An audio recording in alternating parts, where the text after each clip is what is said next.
हम आज से क्लास नाइन्थ का जो चैप्टर वाइज थ्योरी है और उसकी जो समरी है उसको कवर करेंगे। समरी कवर करने से हम ऑब्जेक्टिव्स को आसानी से कर सकते हैं, क्योंकि ज़्यादातर जो ऑब्जेक्टिव्स बनाए जाते हैं वो जो चैप्टर के आखिर में समरी गिवन होती है उससे बनाए जाते हैं। लेकिन वो समरी समझने से पहले जब तक हम टॉपिक्स की थ्योरी को नहीं समझेंगे तो हम उसको भी नहीं समझ सकते।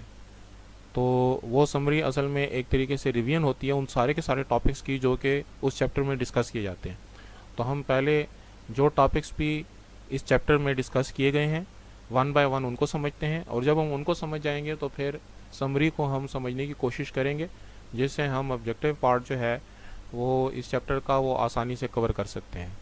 तो ये सारा का सारा जो चैप्टर वन की मैंने सारे के सारे टॉपिक्स की वीडियो बनाई है, इसको अच्छे तरीके से आप देखें समझें, और फिर आखिर में मैंने इसकी जो समरी है उसको गौर से देखें, क्योंकि वो समरी जो है उसी से ज़्यादातर ऑब्जेक्टिव्स बनते हैं और उनको फिर हम इन टॉपिक्स की मदद से समझने की कोशिश करते हैं। नाइन की क्लास में हमारे पास जो फर्स्ट टॉपिक है वो है मैट्रिक्स। अब मैट्रिक्स ये होता है कि हम ब्रैकेट्स के अंदर नंबर्स को किसी ख़ास तरतीब में लिख दें, रोज़ और कॉलम्स में। तो यहाँ पे नंबर जो हम इस्तेमाल कर सकते हैं वो कोई भी नंबर, जैसे कि 134720 यहाँ पे बुक में इस्तेमाल किए गए हैं।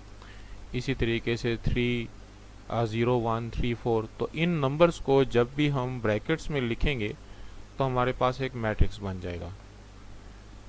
अब इसमें हमारे पास जो मुख्तलिफ नंबर्स हो सकते हैं, जैसे कि नेगेटिव भी हो सकते हैं, पॉजिटिव भी हो सकते हैं, फ्रैक्शनल भी हो सकते हैं। तो नंबर्स पे कोई पाबंदी नहीं है, बस रियल नंबर्स होने चाहिए। तो रियल नंबर्स के हिसाब से हमारे पास यहाँ पे मुख्तलिफ फार्मेशन बनाई गई हैं, और इस मैट्रिक्स को जब हम नाम देंगे तो हम उसको कोई कैपिटल लेटर का नाम देंगे। ये कैपिटल ए, कैपिटल बी या कैपिटल सी वगैरह इस्तेमाल किया जाएगा। तो इस तरीके से नंबरों को इन ब्रैकेट्स में, ये जो हमारे पास स्क्वायर ब्रैकेट है, ख़ास तरीके से रोज़ और कॉलम्स में लिखने के तरीके को हम मैट्रिक्स कहते हैं। इसके बाद जो हमारा अगला टॉपिक है वो ये है कि मैट्रिक्स में जो रोज़ होती हैं वो क्या होती हैं, और जो कॉलम्स होती हैं वो कॉलम्स जो होते हैं वो क्या होते हैं। तो इसके लिखने के लिए हम जो रोज़ और कॉलम्स जो हैं उनको समझने के लिए एग्जांपल। अब हमारे पास ये जो दो मिसालें हैं, इसमें हमारे पास मैट्रिक्स ए और मैट्रिक्स बी हमको गिवन है, और पहले मैट्रिक्स में जो 120 जो है ये हमारी फर्स्ट रो है। तो रो जो होती है वो हॉरिजॉन्टल होती है। इस तरीके से 354 जो है ये हमारी सेकंड रो हो गई। 21 -1 जो है हमारी थर्ड रो हो गई। अगर हम इनको नाम देना चाहें तो R1 R2 R3 का नाम भी दे सकते हैं। और इसी तरीके से हमारे पास जो दूसरा मैट्रिक्स जिसको हमने बी का नाम दिया है, उसमें ये जो 203 है ये फर्स्ट कॉलम हो गया। तो जो कॉलम होता है वो वर्टिकल होता है। इसी तरीके से 312 जो है ये सेकंड कॉलम हो गया। इस तरीके से 5 -1 जो है ये हमारे पास थर्ड कॉलम हो गया। और हम नाम इनको देना चाहें C1 C2 C3 का तो उनको हम नाम दे सकते हैं। तो इस हिसाब से ये जो हमारे पास रोज़ और कॉलम्स की तादाद को मालूम करना जो है वो आसान है। हमें काउंट करना पड़ेगा कि कितनी रोज़ इस्तेमाल की गई हैं और कितने कॉलम इस्तेमाल किए गए हैं। और इसी चीज़ को हम आगे पढ़ेंगे कि इसी चीज़ को रोज़ और कॉलम्स की तादाद को ऑर्डर ऑफ द मैट्रिक्स कहते हैं। यहाँ पे एक और बात का समझना भी ज़रूरी है कि ज़रूरी नहीं कि रोज़ और कॉलम्स की तादाद किसी भी मैट्रिक्स में बराबर हो। अगर वो बराबर होगी तो हम आगे पढ़ेंगे कि ऐसा मैट्रिक्स स्क्वायर मैट्रिक्स होता है, और अगर वो बराबर नहीं होंगी तो ऐसा मैट्रिक्स रेक्टेंगुलर मैट्रिक्स होता है। जैसे यहाँ पे ये जो मैट्रिक्स ए और मैट्रिक्स बी, ये दोनों ऐसे मैट्रिक्स हैं जिनमें 3 रोज़ हैं और 3 कॉलम्स हैं। मैट्रिक्स बी में भी 3 रोज़ हैं और 3 कॉलम्स हैं। तो ये दोनों मैट्रिक्स जो हैं ये स्क्वायर मैट्रिक्स की मिसालें हैं। और हमारे पास क्वेश्चंस में ऐसे मैट्रिसेस भी आएंगे जिनमें रोज़ और कॉलम्स की तादाद अगर बराबर ना हो तो हम उनको रेक्टेंगुलर मैट्रिक्स कहेंगे। अगला टॉपिक जो है वो हमारा ऑर्डर ऑफ द मैट्रिक्स है। जैसे यहाँ पे मैट्रिक्स एम जो है उसमें 1 2 3 फर्स्ट रो में है और 1 0 2 ये सेकंड 1 2 3 फर्स्ट रो में और 1 0 2 सेकंड रो में, तो इसका मतलब कि यहाँ पे 2 रोज हैं। और कॉलम्स की तादाद अगर हम देखें तो ये 1 1 फर्स्ट कॉलम हो गया, 2 0 सेकंड कॉलम हो गया, 3 2 थर्ड कॉलम हो गया, तो इसमें 3 कॉलम्स हैं। तो 2/3 ये जो लिखने का तरीका है इसको हम ऑर्डर ऑफ द मैट्रिक्स कहते हैं। इस तरीके से एक और एग्जांपल दी है बुक में कि मैट्रिक्स एन जो है उसमें पहली रो में है 1 2 3, दूसरी रो में है -1 1 0 और तीसरी रो में है 2 3 7। तो इसमें 3 रोज हैं और फर्स्ट कॉलम है 1 -1 2, सेकंड कॉलम है 2 1 3 और थर्ड कॉलम है 3 0 7। तो इसमें 3 कॉलम्स हैं। तो ये 3/3 का मैट्रिक्स है, इसको हम ऑर्डर ऑफ द मैट्रिक्स कहते हैं। तो ऑर्डर ऑफ द मैट्रिक्स क्या हुआ, रोज और कॉलम्स की तादाद को लिखने को हम ऑर्डर ऑफ द मैट्रिक्स कहते हैं। पी में जो है हमारे पास, अभी इसको अगर हम समझें तो एक ही मैट्रिक्स पी में जो है हमारे पास 3 2 5 यही एक ही फर्स्ट रो है और इसमें जो कॉलम्स हैं वो हमारे पास 3 कॉलम्स हैं। ये 3 फर्स्ट कॉलम में लिखा हुआ है, 2 सेकंड कॉलम में लिखा हुआ है और 5 थर्ड कॉलम में लिखा हुआ है। इस लिहाजा इस मैट्रिक्स का जो ऑर्डर है वो 1/3 हो गया। तो रोज और कॉलम्स की तादाद को हम ऑर्डर ऑफ द मैट्रिक्स कहते हैं। अगला जो हमारा टॉपिक है वो है इक्वल मैट्रिसेस। तो इक्वल मैट्रिसेस हमारे पास वो मैट्रिसेस होते हैं जिनको हम जिनके कॉरस्पॉन्डिंग एलिमेंट्स जो होते हैं वो आपस में इक्वल होते हैं। उसकी एग्जांपल्स देख लेते हैं। यहाँ पे जो हमारे पास मैट्रिक्स हैं ए और बी, तो 1 को कॉरस्पॉन्ड कर रहा है, आपस में इक्वल हैं। 3 2 + 1 को कॉरस्पॉन्ड कर रहा है, ये भी आपस में इक्वल हैं। -4 को कॉरस्पॉन्ड कर रहा है, ये भी आपस में इक्वल हैं। 2 जो है वो 4 -2 को कॉरस्पॉन्ड कर रहा है। तो कॉरस्पॉन्डिंग एलिमेंट्स चूँकि इक्वल हैं इसलिए ए और बी आपस में इक्वल हैं। तो दोनों मैट्रिक्स का ऑर्डर तो बराबर होगा ही, यानी कि रोज और कॉलम्स की तादाद तो बराबर होगी ही, लेकिन कॉरस्पॉन्डिंग एलिमेंट्स यानी कि जिस एलिमेंट का जिससे मुकाबला है वो आपस में अगर बराबर हो तो हम उनको इक्वल मैट्रिक्स कहते हैं। तो ए और बी को जब हमने कंपेयर किया तो सारे कॉरस्पॉन्डिंग एलिमेंट्स आपस में बराबर हैं, इसलिए ए और बी आपस में इक्वल मैट्रिक्स हो गए। अब ये जो उसने ऑब्जर्वेशन में हमें बताया है कि ए और बी का ऑर्डर भी आपस में सेम है और कॉरस्पॉन्डिंग एलिमेंट्स भी हमारे पास सेम है। अब जो सेकंड एग्जांपल उसने दी है एल और एम की, तो हम ऑर्डर तो देख सकते हैं कि दोनों में 2 रोज और 2 कॉलम्स हैं, लेकिन अगर हम कॉरस्पॉन्डिंग एलिमेंट्स को कंपेयर करें तो 2 2 को कॉरस्पॉन्ड कर रहा है, बराबर हैं। 3 3 को कॉरस्पॉन्ड कर रहा है, बराबर है। -1 को कॉरस्पॉन्ड कर रहा है, बराबर है। लेकिन ये 2 इस -2 के बराबर नहीं है। तो कॉरस्पॉन्डिंग एलिमेंट्स चूँकि बराबर नहीं है इसलिए दोनों मैट्रिसेस आपस में इक्वल नहीं है। और थर्ड एग्जांपल में जो हमारे पास पहला जो मैट्रिक्स है उसमें है 2 3 -1 2 और क्यू में है यहाँ पे 2 3 4 और -1 2 0। तो चूंकि दोनों मैट्रिसेस का ऑर्डर ही सेम नहीं है, यानी कि पहले मैट्रिक्स में हमारे पास 2 रोज हैं और 2 कॉलम्स हैं और दूसरे मैट्रिक्स में हमारे पास 2 रोज और 3 कॉलम्स हैं, लिहाजा इन दोनों मैट्रिसेस को आपस में इक्वल हम इसलिए नहीं कह सकते कि जो इक्वलिटी के लिए पहली शर्त है कि दोनों मैट्रिसेस का आपस में ऑर्डर सेम होना चाहिए, कॉलम्स और रोज की तादाद बराबर होनी चाहिए, वही नहीं है। तो इसलिए आगे उनके कॉरस्पॉन्डिंग एलिमेंट्स को कंपेयर करने की ज़रूरत ही नहीं है, लिहाजा पी और क्यू आपस में इक्वल नहीं है। तो इन 3 मिसालों में सिर्फ जो पहली मिसाल है हमारे पास वही इक्वल मैट्रिसेस की है, बाकी सारे अनइक्वल मैट्रिसेस हैं। हमारे पास मैट्रिसेस में है वो ये है कि ये रो मैट्रिक्स क्या होता है। तो अगर किसी मैट्रिक्स में एक ही रो हो तो हम उसको रो मैट्रिक्स कहते हैं। जिस तरह यहाँ पे हमारे पास पहली मिसाल है कि हमारा जो मैट्रिक्स है में उसमें 2 -1 7, इसमें एक ही रो है, 3 कॉलम्स हैं, तो ये हमारे पास एक रो मैट्रिक्स हो गया। दूसरी मिसाल में जो है ये 1 -1 एक ही रो है, कॉलम जो है वो 2 हैं, तो ये भी हमारे पास रो मैट्रिक्स हो गया। तो किसी मैट्रिक्स के अंदर अगर एक रो होगी, कॉलम्स की तादाद से फ़र्क नहीं पड़ता, तो हम उसको रो मैट्रिक्स कहेंगे। इसी तरीके से कॉलम मैट्रिक्स ऐसा मैट्रिक्स होगा जिसमें एक कॉलम होगा। जिस तरह यहाँ पे हमारे पास ये जो दो मिसालें हैं, इसमें पहले मैट्रिक्स में भी एक ही कॉलम है और दूसरे मैट्रिक्स में भी एक ही कॉलम है। पहले मैट्रिक्स की रोज जो हैं वो 2 हैं और दूसरे मैट्रिक्स की जो रोज हैं वो 3 हैं। तो रोज की तादाद से फ़र्क नहीं पड़ता, अगर एक कॉलम होगा तो हम उसको कॉलम मैट्रिक्स कहेंगे। इसके बाद हमारे पास अगला टॉपिक है जी रेक्टेंगुलर मैट्रिसेस का। तो रेक्टेंगुलर मैट्रिसेस ऐसे मैट्रिक्स जिसमें रोज और कॉलम्स की तादाद आपस में बराबर नहीं होंगी।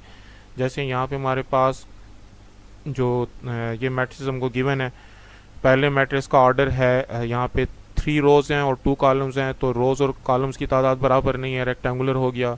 जो मैट्रिक्स बी है उसमें 2 रोज हैं और 3 कॉलम्स हैं, तो इनमें भी रोज और कॉलम्स की तादाद बराबर नहीं है, रेक्टेंगुलर मैट्रिक्स हो गया।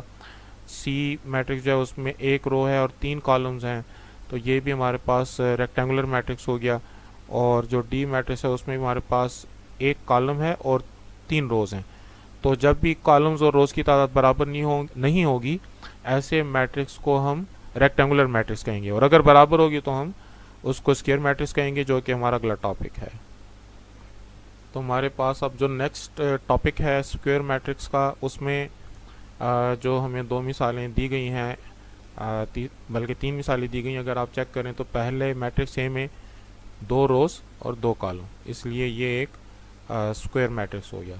मैट्रिक्स बी में भी हमारे पास 3 रोज 3 कॉलम्स, तो ये भी हमारे पास स्क्वायर मैट्रिक्स हो गया। मैट्रिक्स सी में हमारे पास 1 रो 1 कॉलम, तो ये हमारे पास एक ये भी हमारे पास स्क्वायर मैट्रिक्स हो गया। तो जब भी रोज और कॉलम्स की तादाद बराबर होगी तो हमारे पास ऐसा मैट्रिक्स जो है वो स्क्वायर मैट्रिक्स कहलाएगा। नेक्स्ट टॉपिक है हमारा नल और ज़ीरो मैट्रिक्स। तो नल मैट्रिक्स ऐसा मैट्रिक्स जिसमें सारे के सारे एलिमेंट ज़ीरो होंगे, रोज और कॉलम्स की तादाद से कोई फ़र्क नहीं पड़ता। ज़रूरी नहीं है कि स्क्वायर हो, ज़रूरी ये भी नहीं है कि रेक्टेंगुलर हो, बस जो ख़ास बात है वो ये कि सारे के सारे एलिमेंट ज़ीरो हों। तो जैसे ही हमारे पास पहली मिसाल है 0 0 0 0, जिसमें 2 रोज और 2 कॉलम्स हैं, लेकिन चूंकि सारे एलिमेंट ज़ीरो हैं तो ये नल मैट्रिक्स हो गया। इस तरह से बाकी 3x3 का मैट्रिक्स हो या 2x3 का मैट्रिक्स हो, तो सारे एलिमेंट्स अगर ज़ीरो हैं तो नल मैट्रिक्स हो गया। इसके बाद हमारे पास अगला टॉपिक है transpose of the matrix. Transpose जो है उसमें हमें सिर्फ ये करना होता है कि जो मैट्रिक्स हमको दिया जाएगा, अगर हम उसकी रोज़ को कॉलम्स के साथ तब्दील कर दें तो फिर वो जो है हमारे पास ट्रांसपोज मैट्रिक्स बन जाएगा। तो मैंने यहाँ पे ये थोड़ी सी ड्राइंग करके बात को समझाने की कोशिश की है कि जो पहली रो थी मैट्रिक्स ए की 1 2 3, ये पहला कॉलम बन गया है। इसी तरीके से जो दूसरी रो में है 2 1 0, वो दूसरा कॉलम बन जाएगा। फिर तीसरी रो में -1 4 -2, वो तीसरा कॉलम, -1 4 -2 तीसरा कॉलम बन जाएगा। इसको ट्रांसपोज कहते हैं।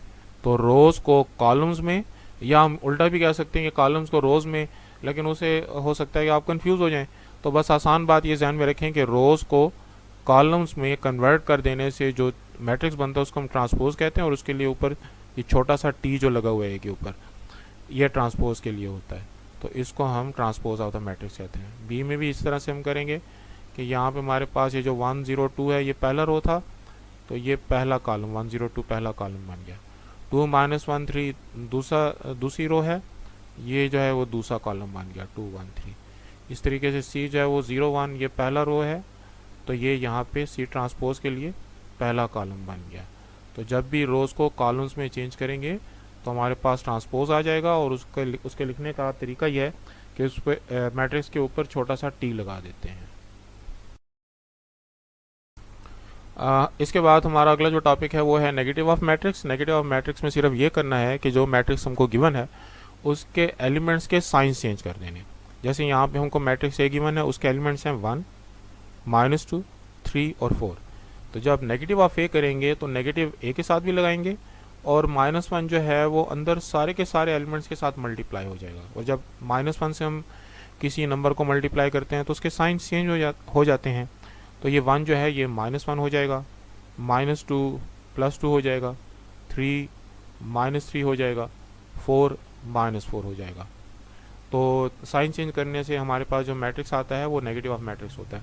इस मैट्रिक्स की ख़ास बात ये होगी कि अगर हम इस नेगेटिव ऑफ मैट्रिक्स को इस मैट्रिक्स ए के अंदर ऐड कर दें तो हमारे पास जो आंसर आएगा वो नल मैट्रिक्स होगा, यानी कि उसके सारे के सारे एलिमेंट ज़ीरो होंगे। हमारा जो नेक्स्ट टॉपिक है वो है सिमेट्रिक मैट्रिक्स। तो सिमेट्रिक मैट्रिक्स में ये होता है कि अगर हम एक मैट्रिक्स का ट्रांसपोज ले लें, और ट्रांसपोज का तरीका यहाँ पे हमने पीछे सीखा हुआ है कि रोज़ को जब हम कॉलम्स में कन्वर्ट कर दिया करते थे तो हमारे पास ट्रांसपोज आ जाता था। और अगर ऐसा करने के बाद हमारे मैट्रिक्स पर कोई फ़र्क नहीं पड़ता, यानी कि ट्रांसपोज लेने के बाद भी वो ओरिजिनल मैट्रिक्स ही रहता है, तो हम ऐसे मैट्रिक्स को हम सिमेट्रिक मैट्रिक्स कहेंगे। अब उसकी यहाँ पे मिसाल ले लेते हैं। जैसे कि यहाँ पे मैट्रिक्स M है और इसमें हमारे पास फर्स्ट रो है 1 2 3, उसको अगर हम फर्स्ट कॉलम बना दें, और जो दूसरा रो है 2 -1 4, इसको सेकंड कॉलम बना दें। बल्कि इसको मैं ज़रा थोड़ी सी ड्राइंग कर लूँ ताकि ज़्यादा बात बेहतर समझ में आ जाए। जैसे ये यहाँ पे 1 2 3 फर्स्ट रो थी तो हमने उसको फर्स्ट कॉलम बना दिया। इस तरीके से 2 -1 4 सेकंड रो है तो ये सेकंड कॉलम बना दिया। 3 4 0 थर्ड रो है, उसको थर्ड कॉलम बना दिया। लेकिन ऐसा करने के बावजूद अगर हम गौर करें तो मैट्रिक्स पर कोई फ़र्क नहीं पड़ा। पहले भी 1 2 3 2 -1 4 और 3 4 0 था और अब भी वही का वही है। तो ऐसे मैट्रिक्स को हम सिमेट्रिक मैट्रिक्स कहते हैं जिसके ट्रांसपोज लेने से उस पर कोई फ़र्क ना पड़े। लेकिन अगर ऐसा किसी मैट्रिक्स का हम ट्रांसपोज लें और वो अपने ओरिजिनल मैट्रिक्स से इक्वल ना आए तो उस तरह के मैट्रिक्स को हम नॉन सिमेट्रिक कहते हैं। जिस तरह के उसने हमको ये सेकंड एग्जांपल दी हुई है कि 2 1 3, इसको हमने पहला कॉलम बना दिया, -1 2 2, इसको हमने सेकंड कॉलम बना दिया, 3 1 3 ये हमने थर्ड कॉलम बना दिया। तो मैट्रिक्स के अंदर बहुत सी तब्दीली आ गई। जैसे यहाँ पे 2 है और यहाँ पे 1 आ गया, तो ये जो है इन दोनों मैट्रिक्स को तो हम इक्वल मैट्रिक्स नहीं कह सकते। इसका मतलब ये हुआ कि ये जो मैट्रिक्स ए है ये सिमेट्रिक मैट्रिक्स नहीं है। जो मैट्रिक्स एम था वो सिमेट्रिक मैट्रिक्स था, क्योंकि उसका ट्रांसपोज लेने से उस पर कोई फ़र्क नहीं पड़ा। नेक्स्ट टॉपिक जो है वो हमारा है, अगला हमारा टॉपिक है स्क्यू सिमेट्रिक का। स्क्यू सिमेट्रिक में हमारे पास दो स्टेप्स हैं जो कि हमने करने। उसमें हम पहले तो अगर हमें चेक करने के स्क्यू सिमेट्रिक है कि नहीं है, तो उसके लिए पहले तो हम मैट्रिक्स का ट्रांसपोज लेंगे और उसके बाद उसका नेगेटिव लेंगे। तो इस जो एग्जांपल है उसमें हम ये दोनों स्टेप्स करते हैं कि उसने हमको जो मैट्रिक्स दिया हुआ है ए 0 2 3 -2 0 1 -3 -1 0, सबसे पहले तो हमने इसका ट्रांसपोज ले लिया। जब ट्रांसपोज ले लिया यानी कि पहला रो जो है वो 0 2 3 वो पहला कॉलम बन गया, दूसरा रो दूसरा कॉलम बन गया, तीसरा रो तीसरा कॉलम बन गया। अब हम सब में से -1 कॉमन ले लेते हैं। तो -1 से मल्टीप्लाई करना या -1 से कॉमन लेने, दोनों इन दोनों बातों का मतलब ये होता है कि हम साइंस को चेंज कर दें। तो अगर -1 हम कॉमन ले लें, बाहर लिख लें, तो ये माइनस साइन का मतलब है कि -1 हमने कॉमन लिया हुआ है, तो अंदर सबके साइन चेंज हो जाएंगे। तो 0 0 ही रहा क्योंकि उसका तो साइन होता नहीं है। -2 +2 हो गया, -3 +3 हो गया। इस तरीके से ये जो हमारे पास 2 था वो -2 हो गया, और जो 0 है वो 0 ही रहा, -1 जो है वो +1 हो गया, यानी कि सबके साइन चेंज हो गए। अब नेगेटिव साइन कॉमन लेने के बाद ट्रांसपोज भी हमने ले लिया और नेगेटिव साइन हमने कॉमन भी ले लिया। अब जो कुछ इस ब्रैकेट के अंदर मौजूद है 0 2 3 -2 0 1 -3 -1 0, ये हमारे मैट्रिक्स ए के इक्वल है। तो ऐसे मैट्रिक्स को हम स्क्यू सिमेट्रिक मैट्रिक्स कहते हैं। तो ये हमारे पास स्क्यू सिमेट्रिक के लिए हमारे पास दो स्टेप्स हैं करने के। पहली बात, हमने ट्रांसपोज लेना है। ट्रांसपोज लेने के बाद हमने -1 कॉमन लेना है, और जब -1 हम कॉमन ले लें तो -1 कॉमन लेने का मतलब यह है कि अंदर जितने भी एलिमेंट, और अगर चेंज करने के बाद, साइन चेंज करने के बाद ये जो ब्रैकेट्स के अंदर हमारे पास जो एलिमेंट्स आए हैं वो सारे के सारे वही हैं जो कि हमारे ओरिजिनल मैट्रिक्स के थे। तो हम कंपेयर कर सकते हैं, 0 अपनी जगह पर है, ये 2 भी अपनी जगह पर है, 3 भी अपनी जगह पर है, -2 भी अपनी जगह पर है, 0 1 -3 -1 0। तो ये सारे के सारे एलिमेंट्स वही हैं जो कि मैट्रिक्स ए के एलिमेंट्स थे। इसका मतलब ये हुआ कि ट्रांसपोज लेने के बाद और -1 कॉमन लेने के बाद हमारे पास ब्रैकेट्स में वही मैट्रिक्स आ गया जो कि ओरिजिनल मैट्रिक्स था। ऐसे मैट्रिक्स को हम स्क्यू सिमेट्रिक मैट्रिक्स कहेंगे। अगला जो हमारा टॉपिक है वो है डायगोनल मैट्रिक्स का। डायगोनल जो है वो रो और कॉलम से ज़रा मुख्तलिफ चीज़ होती है। वो ये है कि जिस तरह हमें पता है कि रेक्टेंगल के या स्क्वायर के जो डायगोनल्स होते हैं वो अपोजिट कॉर्नर्स को मिलाने से आते हैं, तो ये इसका डायगोनल है। अब डायगोनल मैट्रिक्स में हमारे पास किसी भी डायगोनल के, यानी कि एक डायगोनल ये हो सकता है, दूसरा डायगोनल ये हो सकता है, किसी भी डायगोनल के जो एलिमेंट्स हैं, तो ये जिन डायगोनल्स की हम बात कर रहे हैं, किसी एक डायगोनल में हमारे पास कोई एक आध एलिमेंट नॉन जीरो होना चाहिए, तो तब हम उसको डायगोनल मैट्रिक्स कहेंगे। और दूसरी शर्त क्या है उसकी, कि उस डायगोनल को छोड़कर बाकी जितने भी एलिमेंट्स होंगे वो सारे के सारे जीरो होंगे। जिस तरह से यहाँ पे हमारे पास ये जो डायगोनल है 1 2 3 वाला, इसको अगर मैं हाईलाइट कर दूं तो ये जिस डायगोनल की मैं बात कर रहा था उसके गिर्द मैंने लाइंस लगा दी ताकि वो डायगोनल ज़रा वाजे हो जाए।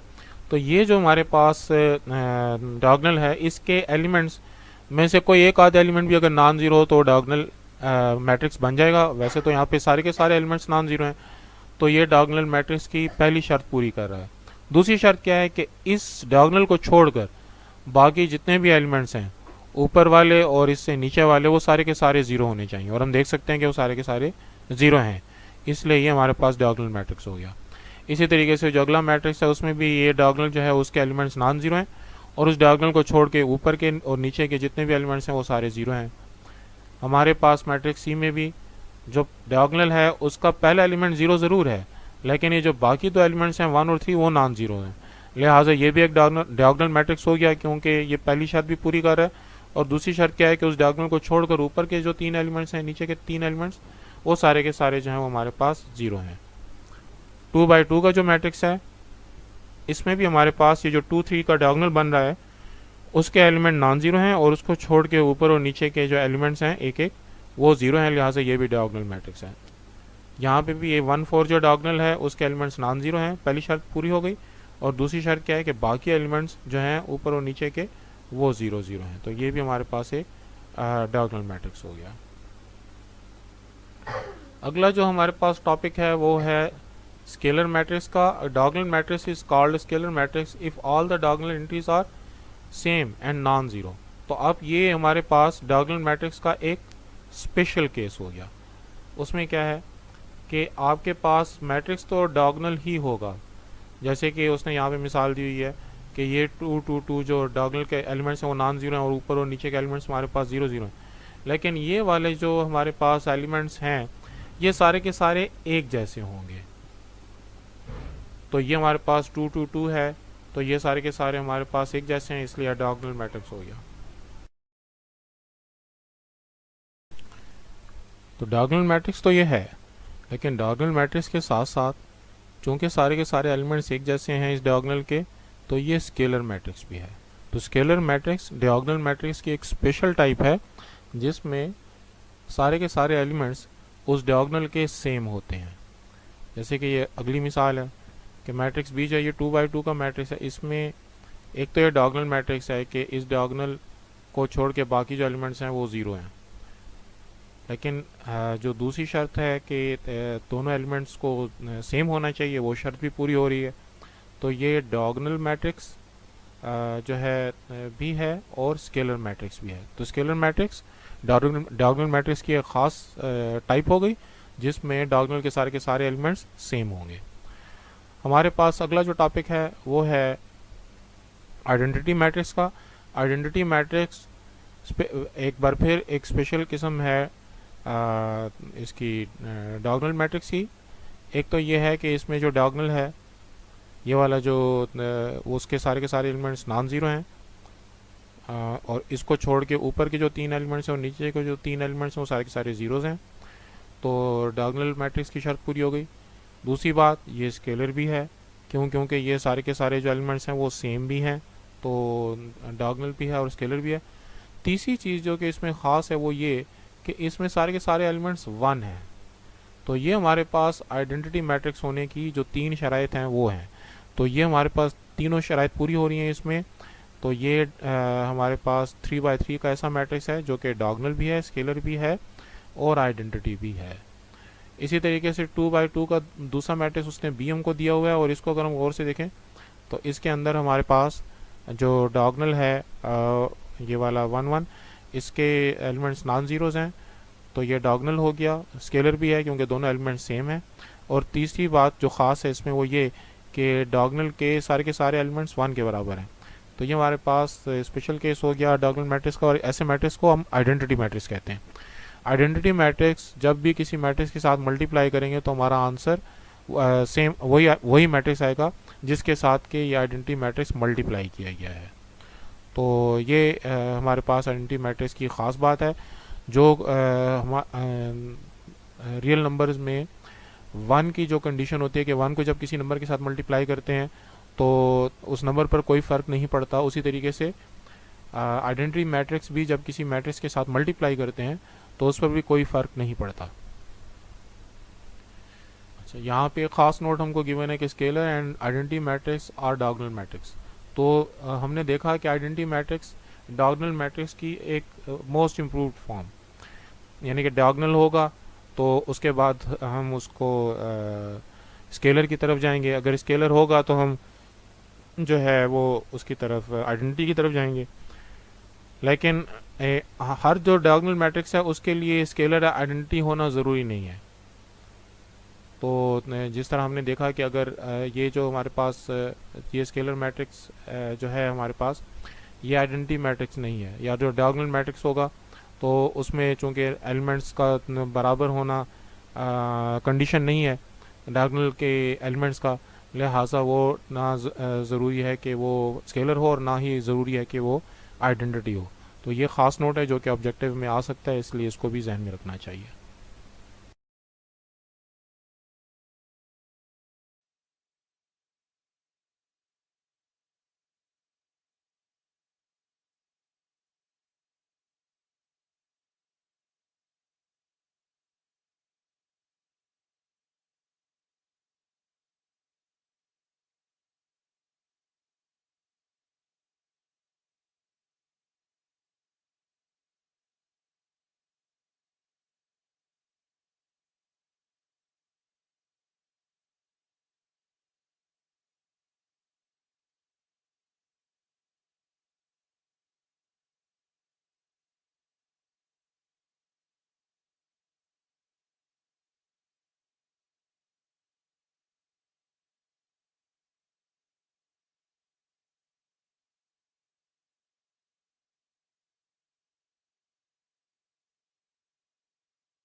कि उसके सारे के सारे एलिमेंट्स नल मैट्रिक्स के ज़ीरो होते हैं।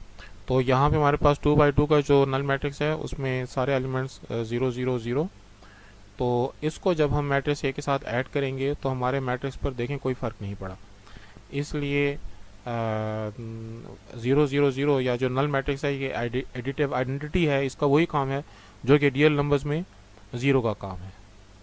अगला जो हमारा टॉपिक है वो है एडिटिव इन्वर्स ऑफ मैट्रिक्स। ये भी फाइंड करना आसान है। जब हम किसी मैट्रिक्स का नेगेटिव फाइंड कर लेते हैं, और नेगेटिव वाला टॉपिक भी हमने पीछे कवर किया हुआ है, तो जो हमारा आंसर आता है वो ओरिजिनल मैट्रिक्स का एडिटिव इन्वर्स हो जाएगा।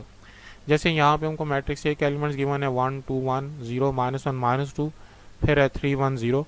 तो इसका जब हम नेगेटिव लेंगे यानी कि माइनस ऑफ ए लेंगे, तो माइनस ऑफ ए में क्या करेंगे, साइन चेंज कर देंगे। 1 का साइन माइनस, जो 1 है उसका साइन माइनस हो गया तो ये -1 बन गया। 2 -2 बन जाएगा, 1 -1 बन गया। 0 का साइन वही होता है, 0 का साइन नहीं होता है, मिडल में है ये रियल नंबर्स के नंबर लाइन पर। -1 जो है उसका साइन चेंज कर दिया तो +1 हो गया, -2 +2 हो गया, 3 -3 हो गया, 1 -1 हो गया और 0 0 हो गया। तो अब जो हमारे पास जो मैट्रिक्स आया है ये नेगेटिव ऑफ ओरिजिनल मैट्रिक्स है, और ये ओरिजिनल मैट्रिक्स का एडिटिव इन्वर्स भी है। क्यों? क्योंकि अगर हम इन दोनों मैट्रिक्स को ए और -a को ऐड करेंगे तो हमारा आंसर जो है वो नल मैट्रिक्स आएगा।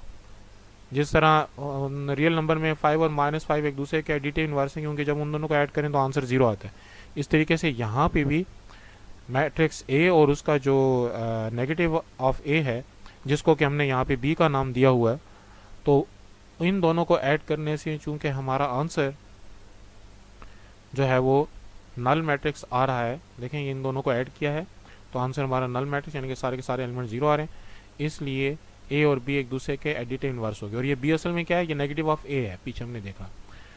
और इनका ऑर्डर भी अगर हम चेंज कर दें यानी कि ए प्लस बी मालूम करें या बी प्लस ए मालूम करें, दोनों सूरतों में हमारा आंसर जो है वो नल मैट्रिक्स यानी कि उसके सारे के सारे एलिमेंट 0 हैं। तो यहाँ पे हमने आइडेंटिटी मैट्रिक्स भी सीख लिया, और जो है आइडेंटिटी मैट्रिक्स हमने पीछे सीखा हुआ था। एडिटिव आइडेंटिटी जो है वो हमारे पास नल मैट्रिक्स हो गया 0 0 0, और एडिटिव इन्वर्स जो है उसके लिए हम एलिमेंट्स के साइन चेंज करके जो मैट्रिक्स बनाते हैं उसको हम एडिटिव इन्वर्स कहते हैं। तो ये जो टॉपिक्स हमने इसमें कवर किए वो भी हमको ऑब्जेक्टिव के लिए ख़ास तौर पर याद रखने हैं। क्वेश्चन उस सूरत में हो सकती है जब पहले मैट्रिक्स के नंबर ऑफ कॉलम्स दूसरे मैट्रिक्स के नंबर ऑफ रोज़ के बराबर हों। तो यहाँ पे जो हमारे पास मैट्रिक्स है उसकी 2 रोज़ हैं 2 कॉलम्स हैं, और जो मैट्रिक्स बी है उसके 2 रोज़ और 1 कॉलम है। तो चूँकि number of columns of the first matrix जो कि 2 है, number of rows of the second matrix जो कि 2 है, दोनों बराबर हैं, इसलिए मल्टीप्लिकेशन पॉसिबल है। अब ये मल्टीप्लिकेशन होती कैसे है, उसमें ये है कि जब हम दोनों मैट्रिक्स को मल्टीप्लाई करेंगे तो हम पहली रो को, जो फर्स्ट मैट्रिक्स है उसकी पहली रो को दूसरे मैट्रिक्स के पहले कॉलम के साथ मल्टीप्लाई करेंगे। तो ये जो 1 2 फर्स्ट मैट्रिक्स की फर्स्ट रो है ये सेकंड मैट्रिक्स के फर्स्ट कॉलम के साथ मल्टीप्लाई होगी। 1 × 2 2 प्लस 2 × 3 3। अब फर्स्ट रो के साथ जो फर्स्ट कॉलम के साथ मल्टीप्लिकेशन वो कंप्लीट हो गई। अब सेकंड कॉलम के साथ मल्टीप्लिकेशन होगी, और जो रिजल्ट हैं हम वो फासले पे थोड़ा सा लिखेंगे। तो 1 × 0 0 प्लस 2 × 1 2। अब अगर थर्ड कॉलम होता तो हम इस रो को उस थर्ड कॉलम के साथ मल्टीप्लाई करते और आंसर थोड़े से फासले पे लिखते, लेकिन वो नहीं है। लिहाजा अब हमने सेकंड रो के साथ मल्टीप्लिकेशन शुरू कर देंगे। सेकंड रो भी इसमें नहीं है, लिहाजा हमारा जो मल्टीप्लिकेशन का प्रोसेस है वो यहाँ पे कंप्लीट हो गया। अब सिर्फ सिंप्लीफिकेशन करनी है। तो 1 × 2 2 2 × 3 6, और इस तरीके से 1 × 0 0 और 2 × 1 2। अब इसको मज़ीद सिंप्लीफाई करें तो 2 + 6 से 8 आ गया और 0 + 2 से 2 आ गया। तो ये हमारे पास जो है मैट्रिसेस को मल्टीप्लाई करने का तरीका है। इसी तरीके से थोड़ी सी मज़ीद जो एग्ज़ाम्पल हैं वो देखते हैं कि हमारे पास मैट्रिक्स ए है 1 3 2 -3, और बी जो है वो है -1 0 3 2। तो जब हम ए और बी को आपस में मल्टीप्लाई करेंगे तो मैट्रिक्स ए का जो फर्स्ट रो है ये जो 1 3 है ये वो मैट्रिक्स बी के फर्स्ट कॉलम के साथ मल्टीप्लाई होगा, कॉरस्पॉन्डिंग एलिमेंट्स को, पहले एलिमेंट को पहले के साथ, दूसरे एलिमेंट को दूसरे के साथ। तो 1 × -1, इसको ज़रा मैं अगर ड्राइंग बना लूँ तो ज़रा ज़्यादा वाज़ेह हो जाएगा। तो ये हमारी जो मल्टीप्लिकेशन है, यानी कि 1 - 1 के साथ मल्टीप्लाई हुआ और 3 जो है वो 3 के साथ मल्टीप्लाई हुआ। अब हमारी जो फर्स्ट कॉलम के साथ मल्टीप्लिकेशन है वो कंप्लीट हो गई, तो सेकंड कॉलम के साथ मल्टीप्लाई करेंगे और आंसर थोड़े से फासले पे लिखेंगे। तो 1 0 के साथ 1 × 0 प्लस 3 × 2। अब अगर हमारे पास थर्ड कॉलम होता तो उसके साथ मल्टीप्लाई करने के लिए आंसर को थोड़ा सा फासले पे लिखते, लेकिन थर्ड कॉलम नहीं है तो हम सेकंड रो के साथ मल्टीप्लिकेशन शुरू कर देंगे और आंसर जो है वो अपना सेकंड रो में लिखेंगे। तो 2 × -1 प्लस -3 × 3, और इस तरीके से सेकंड रो सेकंड कॉलम, तो 2 × 0 0 और -3 × 2 जो है वो हमारे पास -6। तो ये जो है आगे इसकी सिंप्लीफिकेशन के स्टेप्स हैं जो कि आप आसानी से समझ सकते हैं। तो इस तरीके से हमारा आंसर आ गया 8 6 -11 और 6। अच्छा, अब इसमें ये बात भी खास जहन में रखने वाली है कि हमारा जो आंसर होगा रिजल्टिंग मैट्रिक्स, उसका ऑर्डर पहले मैट्रिक्स की रो और दूसरे मैट्रिक्स के कॉलम्स के बराबर होगा। जैसे अब यहाँ पे हमने मल्टीप्लाई किया था तो फर्स्ट मैट्रिक्स में हमारे पास देखें फर्स्ट 1 रो 2 कॉलम्स थे और दूसरे मैट्रिक्स में 2 रोज और 2 कॉलम है। तो हमारा जो रिजल्टिंग मैट्रिक्स उसमें 1 रो और 2 कॉलम है। तो पहले मैट्रिक्स के number of rose multiplied by दूसरा मैट्रिक्स जो है उसके नंबर ऑफ कॉलम्स, ये हमारी रिजल्टिंग मैट्रिक्स का ऑर्डर होता है। यहाँ पे भी जब हमने ए और बी को मल्टीप्लाई किया तो पहले मैट्रिक्स के नंबर ऑफ रोज जो कि हमारे पास 2 हैं multiplied by number of columns of the second row जो कि 2 हैं, तो 2/2 हमारे रिजल्टिंग मैट्रिक्स का आंसर आया। उसके बाद हमारे पास एसोसिएटिव लॉ अंडर मल्टीप्लिकेशन है। तो मल्टीप्लिकेशन अगर हम समझ जाएं तो ये उसी तरीके से है जिस तरह पीछे हमने एडिशन की बात की थी। तो यहाँ पे हमारे पास एसोसिएटिव लॉ जो है मल्टीप्लिकेशन के लिए होल्ड करता है। कम्यूटेटिव लॉ जो है वो ज़रूरी नहीं है कि होल्ड करे, हो भी सकता है, अक्सर केसेस में नहीं होता। तो कम्यूटेटिव लॉ ऑफ एडिशन तो है मैट्रिसेस में, लेकिन कम्यूटेटिव लॉ ऑफ मल्टीप्लिकेशन जो है वो मैट्रिसेस की सूरत में नहीं है। रियल नंबर्स की सूरत में दोनों के लिए है, मैट्रिसेस के लिए जो है वो commutative law of multiplication hold नहीं करता। अलबत्ता एसोसिएटिव लॉ ऑफ मल्टीप्लिकेशन जो है वो होल्ड करता है। उसकी मिसाल भी उसने यहाँ पे दी हुई है। ए बी सी हमारे पास 3 मैट्रिसेस हैं। पहले मैं ड्राइंग ख़त्म कर दूँ तो यहाँ पे ए इंटू बी इंटू सी, पहले जो ब्रैकेट है ए और बी को हम पहले मल्टीप्लाई करेंगे तो वो हमने ब्रैकेट में लिखा हुआ है, और उसके बाद जो है हमारे पास ए बी का ये जो हमारे पास आंसर आ गया, मल्टीप्लिकेशन का मेथड हमने सीखा हुआ है, वो आया है यहाँ पे 950 -1। अब ये जो सी के साथ मल्टीप्लाई होगा तो उससे हमारा आंसर आ गया 13 18 10। अब राइट हैंड साइड के लिए क्या करेंगे, बी और सी को पहले मल्टीप्लाई करेंगे और उसका जो आंसर आएगा जो क्या है -1056, उसको ए के साथ 2 3 -10 से मल्टीप्लाई करेंगे तो 13 18 10। तो इसका मतलब ये हुआ कि हमने वेरीफाई कर लिया कि एसोसिएटिव लॉ जो है वो मैट्रिसेस में एप्लीकेबल है। और जैसे कि मैंने आपको पहले बताया कि कम्यूटेटिव लॉ जो है वो एडिशन के लिए तो एप्लीकेबल है लेकिन मल्टीप्लिकेशन के लिए एप्लीकेबल नहीं है। इस तरीके से मज़ीद भी हमारे पास कुछ लॉज हैं जो कि आसानी से वेरीफाई किए जा सकते हैं। लेफ़्ट डिस्ट्रीब्यूटिव लॉ का मतलब ये है कि मल्टीप्लाई होने वाली वैल्यू जो ब्रैकेट के बाहर लिखी हुई है वो लेफ़्ट साइड पे लिखी हुई है, और राइट डिस्ट्रीब्यूटिव लॉ जो मल्टीप्लाई होने वाली वैल्यू है वो राइट साइड पर लिखी हुई है। तो मैट्रिसेस में जो है लेफ़्ट डिस्ट्रीब्यूटिव लॉ और राइट डिस्ट्रीब्यूटिव लॉ उसकी अहमियत है इस लिहाज से कि कम्यूटेटिव तो ये नहीं है। तो यहाँ पे ऑर्डर के चेंज करने से क्या फ़र्क पड़ता है कि नहीं पड़ता, इसको जो है हम यहाँ पे चेक कर सकते हैं। तो ये वाले सवाल भी अगर आप करना चाहें तो इनको करने से, वेरीफाई करने से आपकी जो अंडरस्टैंडिंग है मल्टीप्लिकेशन के बारे में वो ज़्यादा होगी। इसके बाद है similarly the distributive law of multiplication और सब्ट्रैक्शन। तो एडिशन को अगर सब्ट्रैक्शन से चेंज कर दें तो तब भी ये वाली बात दुरुस्त है। तो इसको भी जो है आप लोग जो है वो कर सकते हैं।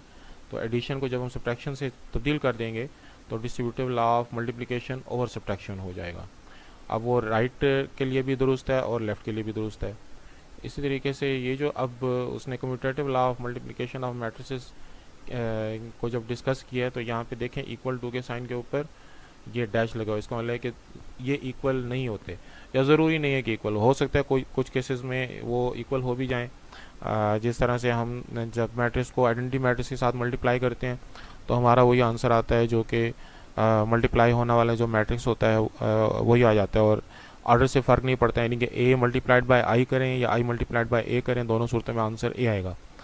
तो इन जनरल मैट्रिक्स की मल्टीप्लिकेशन जो है वो कम्यूटेटिव नहीं होती। तो यही उसने मल्टीप्लिकेशन के ज़रिए से यहाँ पे वेरीफाई किया हुआ है, और अगर आप भी इन सवाल को करना चाहें तो कर सकते हैं। तो कुछ केसेस में जैसे यहाँ पे ए बी इंटू बी ए जो है, जैसे मैंने आपको पहले बताया कि आइडेंटिटी मैट्रिक्स के साथ जब मल्टीप्लाई करें तो उस सूरत में हमारा ए बी का वही आंसर आ जाता है जो बी ए का आंसर आता है। अब हमारे पास अगला जो टॉपिक है वो एक ख़ास लॉ है, और इसके बारे में सवाल जो है वो अक्सर आता है, A B whole transpose equal to B transpose into A transpose.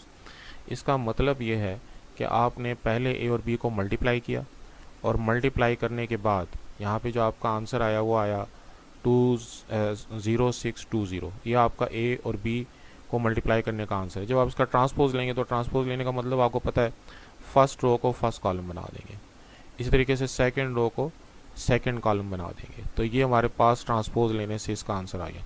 अब राइट हैंड साइड को समझने के लिए आप B transpose into A transpose, तो बी ट्रांसपोज का मतलब आपको पता है कि बी की जो फर्स्ट रो है उसको फर्स्ट कॉलम बना दें, और जो बी की सेकंड रो है -20 उसको सेकंड कॉलम बना दें। अब इसी तरीके से ए ट्रांसपोज का मतलब आपको पता है कि ए का जो फर्स्ट रो है 2 1 उसको फर्स्ट कॉलम बना दें, और 0 -1 जो इसकी सेकंड कॉलम।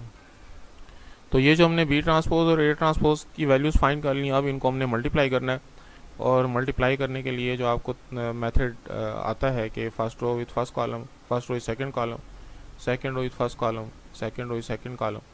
तो हम देख सकते हैं कि जो आंसर हमारे पास यहाँ पर आया है 0260, ये वही आंसर है जो कि हमने पहले ए बी होल ट्रांसपोज से फाइंड किया हुआ है।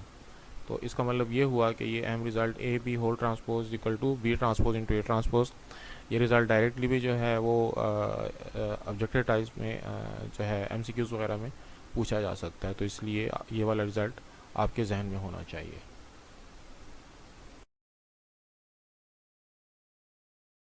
अगला टॉपिक जो कि हमने समझना है वो है multiplicative inverse of non singular matrix. तो उसमें जो यहाँ पे थ्योरी दी हुई है कि दो मैट्रिसेस जो हैं वो एक दूसरे के मल्टीप्लिकेटिव इनवर्स होते हैं, जब हम उन दोनों को मल्टीप्लाई करें तो हमारा आंसर आइडेंटिटी मैट्रिक्स आ जाए।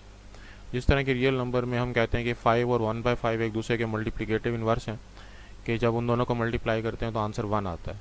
इस तरीके से मैट्रिसेस में आपके पास अगर दो मैट्रिसेस हैं ए और बी, और आपने उन दोनों को आपस में मल्टीप्लाई किया और आपका आंसर आइडेंटिटी मैट्रिक्स आ गया, जैसे कि 2/2 का आइडेंटिटी मैट्रिक्स है 1001, तो इसका मतलब ये होगा कि ए और बी जो है वो एक दूसरे के मल्टीप्लिकेटिव इन्वर्स हैं। और यहाँ पे आप किसी मैट्रिक्स का अगर इन्वर्स भी फाइंड करें, जो कि हम अभी सीखेंगे कि इन्वर्स जो है वो किस तरीके से फाइंड करना है, तो जब आप उस इन्वर्स को ए के साथ मल्टीप्लाई करेंगे तब भी आपका आंसर आइडेंटिटी मैट्रिक्स आएगा। तो नेक्स्ट टॉपिक है inverse of the matrix using adjoint. Adjoint का मालूम करने का भी हमने तरीका सीखा, डिटर्मिनेंट मालूम करने का भी हमने तरीका सीखा। तो अब जो हमारे पास जो फार्मूला है इन्वर्स फाइंड करने का वो ये है कि आप किसी मैट्रिक्स m का अगर इन्वर्स फाइंड करना है तो एडजॉइंट ऑफ m को m डिटर्मिनेंट पर डिवाइड कर दें, या 1/m डिटर्मिनेंट बाहर लिखें और एडजॉइंट ऑफ a जो है वो आगे लिखें, तो उसको लिखने से आपके पास जो है वो a का इन्वर्स आ जाएगा। जिस तरह से यहाँ पे मिसाल में उसने आपको समझाया कि आपके पास है मैट्रिक्स a 2 1 -1 3। आप सबसे पहले उसका ए डिटर्मिनेंट फाइंड करते हैं, ये चेक करने के लिए कि सिंगुलर है कि नहीं है। तो हमने इसका ए डिटर्मिनेंट फाइंड किया, जो 2 है उसको -3 के साथ मल्टीप्लाई किया, और जो 1 है उसको -1 के साथ मल्टीप्लाई किया, तो हमारा आंसर आ गया 2 × -3 -6 और 1 × -1 और जो कि यहाँ पे फार्मूले में बीच में माइनस का साइन है, इस -1 का साइन चेंज हो जाएगा +1, आंसर आ गया -5, जो कि 0 के इक्वल नहीं है। तो चूँकि 0 के इक्वल नहीं है इसलिए हम इसका डिटर्मिनेंट फाइंड इसका जो ये हमारे पास एक नॉन सिंगुलर मैट्रिक्स है, इसलिए हम इसका इन्वर्स फाइंड कर सकते हैं। अब इन्वर्स फाइंड करने का क्या तरीका है कि एडजॉइंट ऑफ ए को ए डिटर्मिनेंट पर डिवाइड कर देंगे। एडजॉइंट का भी हमने तरीका सीखा हुआ है कि हमारे पास ये जो पहला डायगोनल है उसके एलिमेंट्स की पोजीशन चेंज कर देते हैं। तो जो 2 और -3 हैं इनकी पोजीशन आपस में इंटरचेंज हो जाएगी, -3 2 की जगह चला जाएगा और 2 -3 की जगह चला जाएगा। ठीक है जी। तो ये जो हमारे पास -3 है ये आपके पास इस 2 की जगह आ गया और ये 2 जो है ये -3 की जगह आ गया। और ये जो दूसरा डायगोनल है 1 और -1 का, इनके साइंस चेंज कर देंगे। तो ये 1 जो है ये -1 हो गया और ये जो -1 है ये +1 हो गया।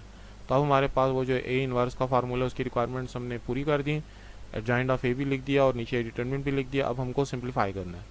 तो उसका तरीका है कि ये जो -5 नीचे है उसको -1/5 करके बाहर लिख के और मल्टीप्लाई कर दें। और अब जब हम इसको मल्टीप्लाई करेंगे तो अंदर के सारे एलिमेंट्स के साथ करेंगे, जिस तरह हमने पीछे सीखा हुआ था कि स्केलर मल्टीप्लिकेशन में बाहर लिखा हुआ नंबर जो है वो मैट्रिक्स के अंदर सारे के सारे एलिमेंट्स के साथ मल्टीप्लाई होता है। तो ये -1/5 -3 के साथ भी मल्टीप्लाई होगा, -1 के साथ भी मल्टीप्लाई होगा, 1 के साथ भी मल्टीप्लाई होगा, 2 के साथ भी मल्टीप्लाई होगा। तो ऐसा करने से अब हमारे पास ये जो a इंटू ए इन्वर्स की कंडीशन जो है, जो कि अभी हमने सीखी कि इन दोनों का आंसर जो आइडेंटिटी मैट्रिक्स आता है, तो हम वो चेक कर सकते हैं कि a को लिखें 2 1 -1 3 और उसके बाद इन्वर्स को लिखें जो कि हमने यहाँ पे फाइंड किया है और उनको मल्टीप्लाई करें तो हमारा आंसर आइडेंटिटी मैट्रिक्स आता है। ये मेथड जहाँ पे हम इसको फ्रैक्शन में कन्वर्ट कर देते हैं एलिमेंट्स को, ये मुझे कोई ख़ास पसंद नहीं है। मैं इसको बेहतर तौर पे ये समझता हूँ कि अगर हम -1/5 को एज इट इज़ रहने दें बाहर और ये वाला जो हिस्सा है -3 -1 1 और 2 उसको इसके साथ मल्टीप्लाई करें और आखिर में -1/5 मल्टीप्लाई करें, तो तब भी हमारा आंसर यही आएगा। लेकिन प्रोसेस जो है वो थोड़ा सिंपल हो जाएगा कि फ्रैक्शंस जो है वो हमें इस्तेमाल नहीं करनी पड़ेंगी।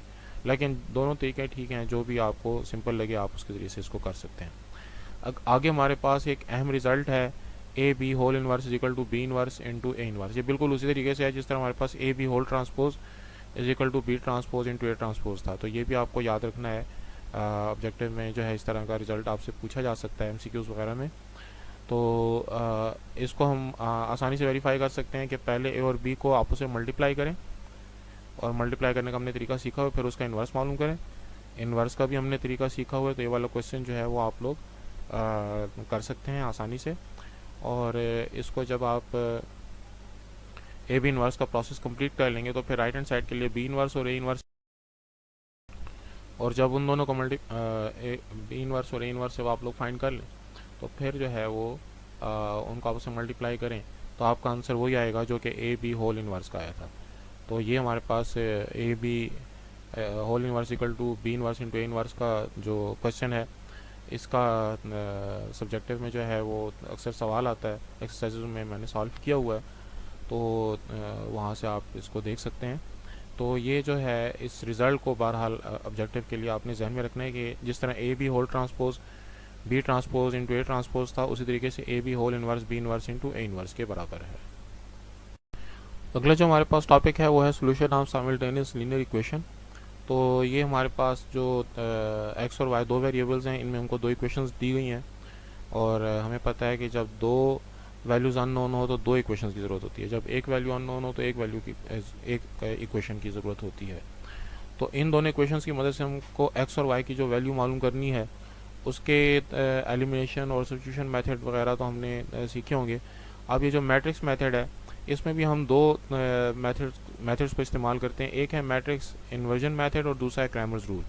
तो दोनों मेथड्स को जो है वो एग्जांपल के ज़रिए से समझते हैं कि आपके पास जब मैट्रिक्स इन्वर्जन मेथड जो है उसमें सबसे पहले आप मैट्रिक्स जो दोनों मैट्रिक्स आपको गिवन है उसमें सबसे पहले आप कोएफिशिएंट मैट्रिक्स लिखेंगे। यहाँ पे एक्स का कोएफिशिएंट है ए, वाई का कोएफिशिएंट है बी, नीचे एक्स का कोएफिशिएंट है सी और वाई का कोएफिशिएंट है डी, उसका आपने मैट्रिक्स लिख लिया। और फिर आपने यहाँ पे एक्स और वाई का जो मैट्रिक्स है जो कि आपके अननोन वैल्यूज़ हैं उनका मैट्रिक्स लिख लिया और राइट साइड पर आपने ये जो एम एन वैल्यूज़ हैं उनको आपने लिख लिया। जब यहाँ पे उसने सारे जनरल वैल्यूज इस्तेमाल की हुई हैं, आगे जब हम इसकी एग्जांपल को देखेंगे तो बात ज़्यादा अच्छे तरीके से समझ में आ जाएगी। बहरहाल तो यहाँ पे अब हमारे पास जो इस कोएफिशिएंट मैट्रिक्स है उसको हमने ए का नाम दे दिया और जो हमारे पास एक्स वाई जो अननोन वैल्यूज़ का मैट्रिक्स है उसको हमने कैपिटल एक्स का नाम दे दिया। राइट साइड पर हमारे पास जो वैल्यूज़ हैं उसको हमने बी का नाम दे दिया। तो x जो है उसकी वैल्यू होगी a इनवर्स इंटू बी, यानी कि लेफ्ट साइड पर तो a जो है वो s के साथ मल्टीप्लाई हो रहा है, राइट साइड पर जब ये जाएगा तो वहाँ पर a इनवर्स हो जाएगा, तो x की वैल्यू हो गई a इनवर्स इंटू बी। अब a इनवर्स मालूम करने का तरीका हमें आता है कि वो होता है 1/a determine into adjoint of a, और वो वाली वैल्यू जब b के साथ मल्टीप्लाई होगी तो हमारा जो है वो आंसर कंप्लीट हो जाएगा। तो ये वही जो एडजॉइंट ऑफ ए है उसको ये एडजॉइंट ऑफ ए की वैल्यू है A D minus B C, ये ए डिटरमिन की वैल्यू है, और एम एन जो राइट साइड पर आपके पास दो वैल्यूज थी इक्वेशन की उसका मैट्रिक्स है, और फिर उसको मल्टीप्लाई किया गया और फिर एक्स की वैल्यू जो है वहाँ यहाँ पे लिखी गई है। ये वैल्यूज़ याद कर भी लें, ठीक है, कोई फ़ायदा कोई ख़ास ज़रूरत नहीं है, क्योंकि क्वेश्चन जो है वो आमतौर पर जो थ्योरी के क्वेश्चंस आते हैं उसमें हमें ये मेथड अप्लाई करके और आंसर फाइंड करना है। तो इसके बाद है क्रैमर्स रूल की, उसने आपको थ्योरी दी हुई है कि वो भी वही का वही मेथड है, मैट्रिक्स को ही हम इस्तेमाल करेंगे। इसका तरीका थोड़ा सा जो है वो मुख्तलिफ है कि हम उसी तरीके से जो कोएफिशिएंट हैं उनको लिखेंगे, ए बी सी डी हमने कोएफिशिएंट मैट्रिक्स लिख लिया, फिर अननोन वैल्यूज जो हमारी एक्स और वाई हैं उनको लिख लिया, राइट साइड पर जो आपके पास कांस्टेंट्स आपको गिवन है एम एन उसको हमने लिख दिया। तो अब इनसे कंफ्यूज होने की ज़रूरत नहीं है, ये जो एग्ज़ाम्पल वो हमें देगा तो उससे ये आसानी से हमें समझ में आ जाएंगे। अब इसके बाद x की जो वैल्यू है वो है a इनवर्स इंटू बी, और x की वैल्यू जो है वो adjoint of a upon a determinant into B. ये जो adjoint of a upon a determinant है ये इनवर्स की वैल्यू है। हमने जो x और y की वैल्यू जो यहाँ पे फाइंड की हुई है, तो ये इनको मल्टीप्लाई करके इसने जो वैल्यूज़ निकाली हैं, इसमें आसान बात जो है वो ये है कि ये सारी वैल्यूज़ को याद रखने की बजाय आप सिर्फ जहन में ये रखें कि आपने ए डिटर्मिनेंट पर डिवाइड करना है, पहले ए एक्स डिटर्मिनेंट और फिर ए वाई डिटर्मिनेंट। ए एक्स डिटर्मिनेंट आपने कैसे मालूम करना है, वो इस तरीके से करना है कि आपने ये जो पहला कॉलम है ए सी उसको एम एन के साथ रिप्लेस कर देना है। तो देखें ये जो ए सी हैं वो एम एन के साथ रिप्लेस हो गए, तो यहाँ पर एम एन आ गया। और ए वाई डिटर्मिनेंट जो है उसके लिए आप यूँ करेंगे कि जो सेकंड कॉलम है बी डी उसको आप बी के जो एलिमेंट्स हैं एम एन उनके साथ रिप्लेस कर देंगे। तो ऐसा करने से आपके पास जो आंसर्स आएंगे उसको आप उसकी मदद से आप लोग एक्स और वाई की वैल्यू जो है वो आसानी से फाइंड कर लेंगे। तो यहाँ पे इसकी जब हम एग्ज़ाम्पल लेंगे तो ये वो जो चीज़ें आपको बहुत अजीब सी लग रही थी कि ये कौन से लेटर्स इस्तेमाल किए गए, वो अब आपको सब कुछ आसान लगना शुरू हो जाएगा। देखिए यहाँ पे उसने कहा है कि इस इक्वेशंस को आप इन इक्वेशंस को सॉल्व करें यूजिंग मैट्रिक्स इन्वर्जन मेथड। तो हम 4x minus 2y is equal to 8 और 3x plus Y is equal to -4 को यूँ करते हैं कि पहले तो उसका कोएफिशिएंट मैट्रिक्स लिख लेते हैं 4 -2 3 एंड 1। उसके बाद आपका जो अननोन वैल्यूज़ का मैट्रिक्स है वो आपने लिख लिया x और y। अब आखिर में आपने तो कोएफिशिएंट मैट्रिक्स भी हमने लिख लिया, अननोन वैल्यूज़ का मैट्रिक्स भी हमने लिख लिया, राइट साइड पर जो आपके पास कांस्टेंट हैं 8 और -4 इनका मैट्रिक्स भी हमने लिख लिया। अब हमने क्या करना है कि सबसे पहले हम इस जो दो कोएफिशिएंट मैट्रिक्स है हम आमतौर पर उसको ए से डिनोट करते हैं, यहाँ पे उसने एम से डिनोट किया है, कोई फ़र्क नहीं पड़ता। इसका हम इन्वर्स फाइंड करेंगे। इन्वर्स फाइंड करने का क्या तरीका है कि एडजॉइंट ऑफ ए और डिटर्मिनेंट ऑफ ए मालूम करेंगे और उसका एडजॉइंट जो है वो भी मालूम करेंगे। तो उसके लिए उसने सबसे पहले इसको डिटर्मिनेंट जब फाइंड किया तो 4 इंटू 1 माइनस -2 इंटू 3, और इसको जब हम सिंप्लीफाई करें तो हमारा आंसर आता है 10, जो कि 0 के बराबर नहीं। इसका मतलब ये है कि ये एक नॉन सिंगुलर मैट्रिक्स है और इसका इन्वर्स पॉसिबल है। अब इन्वर्स फाइंड करने के लिए हमारे पास तरीका क्या है कि 1/a डिटर्मिनेंट 1/10, ये जो एम डिटर्मिनेंट की वैल्यू थी, into adjoint of A. Adjoint की वैल्यू क्या है 4 और 1, इनकी पोजीशन चेंज, 1 4 की जगह 4 1 की जगह, और ये जो -2 और 3 हैं इनके हमने साइन चेंज कर दिए, और इसको मल्टीप्लाई करना है 8 और -4 के साथ। जब 8 और -4 के साथ इसको मल्टीप्लाई करेंगे तो देखें अब 1/10 जो बाय फ्रैक्शन की सूरत में लिखा है उसको पहले अंदर मल्टीप्लाई ना करें, बल्कि ये करें कि आप इन दोनों मैट्रिक्स को पहले मल्टीप्लाई कर लें। 1 इंटू 8 8, 2 इंटू -4 -8, उसके बाद सेकेंड रो के साथ मल्टीप्लाई करते हैं, -3 इंटू 8 -24 और 4 इंटू -4 -16। और इसको सॉल्व करके आपके पास जो आया 8 -8 0, -24 -16 -40। अब 1/10 को जब अंदर मल्टीप्लाई करेंगे तो 0 के साथ जब 1/10 मल्टीप्लाई होगा तो 0, और 1/10 जब -40 के साथ मल्टीप्लाई हो तो आंसर आ गया -4। तो ये हमारे पास x और y की वैल्यू हो गई, जो कि x की वैल्यू है वो है हमारे पास 0 और y की वैल्यू हमारे पास -4। तो इस तरीके से हमने मैट्रिक्स इन्वर्जन मेथड को इस्तेमाल करते हुए x और y की वैल्यू फाइंड कर ली। अब इसी सवाल को गालिबन क्वेश्चन वही है 4x -1, नहीं दूसरा क्वेश्चन है, ठीक है। एक और क्वेश्चन है जिसको हमने क्रैमर्स रूल के ज़रिए से करना है। तो उसके जो शुरू के स्टेप्स हैं वही हैं जो कि हमारे पास मैट्रिक्स इन्वर्जन मेथड के हैं। तो हम 3x - 2y = 1 और -2x + 3y = 2, इनका सबसे पहले तो कोएफिशिएंट मैट्रिक्स लिखते हैं 3 -2 -2 एंड 3। और उसके बाद जो है हम ax और ay का मैट्रिक्स बनाते हैं। और उसका तरीका मैंने आपको बताया था कि क्या करना है कि जो पहला कॉलम है 3 और -2, इसको रिप्लेस कर देना है यहाँ पे लिखी हुई जो कांस्टेंट वैल्यूज़ हैं 1 और 2 के साथ। तो ये 1 और 2 इस 3 और -2 की जगह आ गए, और ये -2 और 3 ये अनचेंज रहे। इसी तरीके से ये जो ay है इसके लिए क्या किया गया है, ये जो दूसरा कॉलम है -2 और 3, इसको चेंज कर दिया गया 1 और 2 के साथ, और ये जो पहला कॉलम है 3 और -2 ये एज इट इज़ है। तो इस तरीके से हमने ax और ay का जो है वो मैट्रिक्स फाइंड कर लिया। अब इनके कॉरस्पॉन्डिंग जो डिटर्मिनेंट है वो फाइंड करते हैं। तो जब हमने ये ax और ay के कॉरस्पॉन्डिंग मैट्रिक्स बना लिया, हमारा अगला काम ये है कि ये जो हमने मैट्रिक्स ये बनाया था 3 -2 और 3, इसका डिटर्मिनेंट फाइंड करके चेक कर लें कहीं ये सिंगुलर मैट्रिक्स तो नहीं। अगर सिंगुलर है तो फिर हम इस सोल्यूशन सेट फाइंड नहीं कर सकते। तो उसका क्या तरीका है कि हमने डायगोनली 3 को 3 के साथ मल्टीप्लाई किया, 9 हो गया, और फिर -2 को -2 के साथ मल्टीप्लाई किया, +4 हो गया, और साइन बीच में चेंज कर देंगे 9 -4, क्योंकि फार्मूले में बीच में माइनस का साइन है। तो अब आपके पास आंसर आ गया 9 - 4 से 5 जो है वो 0 के बराबर नहीं है, इसलिए एक नॉन सिंगुलर मैट्रिक्स है, और हम इसको जो है वो इक्वेशन का सोल्यूशन जो है वो मालूम कर सकते हैं। तो यहाँ पे हमारे पास क्या आ गया, x की वैल्यू का जो हमारे पास फार्मूला है वो है ax का डिटर्मिनेंट, यानी यहाँ पे जो हमने ax का जो मैट्रिक्स मालूम किया था, अब उसके डिटर्मिनेंट को लिखेंगे और डिवाइड कर देंगे a के डिटर्मिनेंट पे। तो इसकी वैल्यू जो हमने मालूम की थी ax का डिटर्मिनेंट, उसको हम कैसे मालूम करेंगे, वही जिस तरीके से a का डिटर्मिनेंट मालूम किया था 1 × 3 3, और फिर -2 × 2 -4 साइन चेंज करके लिख देंगे +4, तो 3 + 4 7, और 7/5 हमारा x का आंसर आ गया 7/5। और ay का जो हमने मैट्रिक्स मालूम किया था जो कि है हमारे पास 3 1 -2 2, तो उसके जो डिटर्मिनेंट है उसका मालूम करेंगे तो 3 × 2 6, और 1 × -2 जिसको साइन चेंज करके लिख देंगे तो +2, तो 6 + 2 हमारे पास 8 आ गया, और 8/5 जो है वो हमारा आंसर हो गया। तो इस तरीके से हमने x और y दोनों की वैल्यू को फाइंड कर लिया। अब हम समरी स्टार्ट कर रहे हैं इस चैप्टर की, जिसके अंदर जो हमको जो टॉपिक्स हमने कवर किए हैं उनके रिजल्ट जो हैं वो हमको गिवन है, और यहीं से आमतौर पर ऑब्जेक्टिव क्वेश्चन जो है वो बनाए जाते हैं। तो पहला हमारे पास रिजल्ट है कि rectangular array of the real numbers enclose with brackets is set to form a matrix. तो नंबर्स को जब हम एरे की फॉर्म में लिखते हैं, रोज कॉलम्स में लिखते हैं, तो हमारे पास मैट्रिक्स बन जाता है। A matrix A is called rectangular if the number of rows and the number of columns of A are not equal.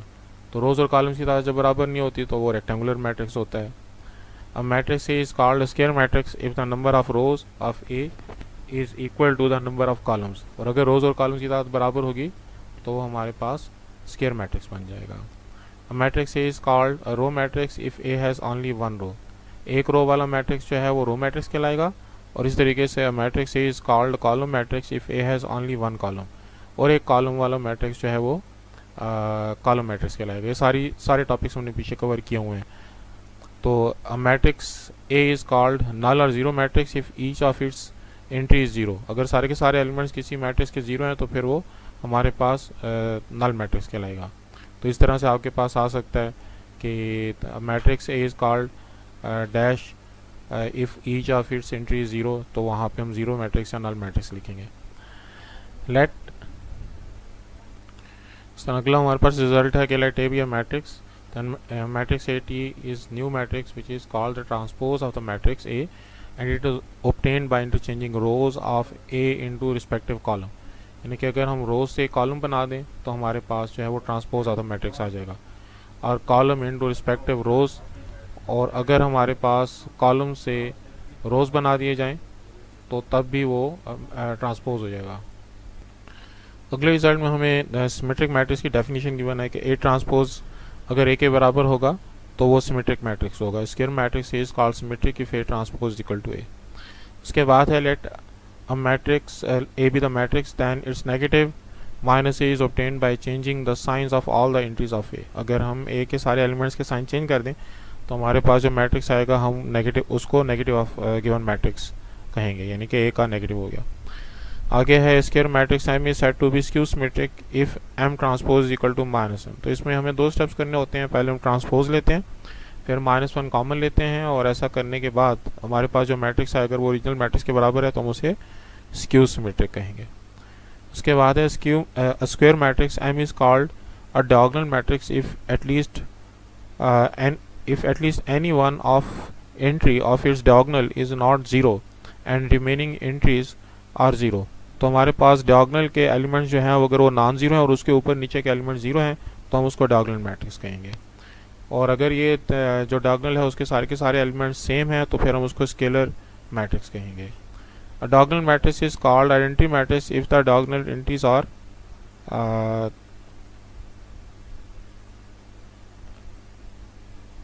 A is equal to 1 is called the identity matrix। तो यहाँ पे अगर हमारे पास diagonal matrix है और उसके सारे के सारे जो एलिमेंट्स हैं वो 1 के बराबर हैं तो वो हमारे पास identity matrix हो गया। अगर ये 1 के बराबर नहीं है, किसी और एलिमेंट के बराबर है और सारे एलिमेंट सेम है तो फिर वो स्केलर मैट हो गया, और अगर 1 के बराबर है तो फिर हम उसको आइडेंटिटी मैट्रिक्स कहेंगे। ये 3x3 का आइडेंटिटी मैट्रिक्स है और 1 0 0 1 जो है वो 2x2 का आइडेंटिटी मैट्रिक्स होता है। Any two matrices A and B are called equal if order of A is equal to order of B। तो ये हमारे पास फर्स्ट कंडीशन हो गई कि दो मैट्रिसेस के इक्वल होने के लिए पहली बात तो ये कि उनका ऑर्डर सेम होना चाहिए, और दूसरी कंडीशन क्या है, कॉरिस्पॉन्डिंग एंट्रीज आर सेम, उनके जो जिन एंट्रीज का आपस में मुकाबला है वो भी आपस में बराबर होनी चाहिए। अगला रिजल्ट है कि any two matrices M and N are said to be conformable for addition if order of M is equal to order of N। तो दो मैट्रिसेस का ऑर्डर जब बराबर होगा यानी कि रोज और कॉलम्स की तादाद बराबर होगी तो हम कह सकते हैं कि उन दोनों को मल्टीप्लाई किया जा सकता है। Let B be a matrix of order 2/3 then the matrix B of same order is said to be an additive identity of matrix A if B plus A is equal to A plus B। दो matrices हैं उनको आपने एक matrix को दूसरे के अंदर add किया, उस पर कोई फ़र्क नहीं पड़ा तो हम जो मैट्रिक्स ऐड किया गया उसको एडिटिव आइडेंटिटी कहेंगे। आमतौर पर ये नल मैट्रिक्स बल्कि हमेशा ये नल मैट्रिक्स ही होता है जिसके सारे के सारे एलिमेंट ज़ीरो होते हैं, उसी के ऑर्डर का होगा, लेकिन इसके सारे के सारे एलिमेंट्स जो हैं वो ज़ीरो होंगे। जिस तरह रियल नंबर में ज़ीरो होता है जब हम उसे किसी नंबर के अंदर ऐड करते हैं तो उस पर कोई फ़र्क नहीं पड़ता।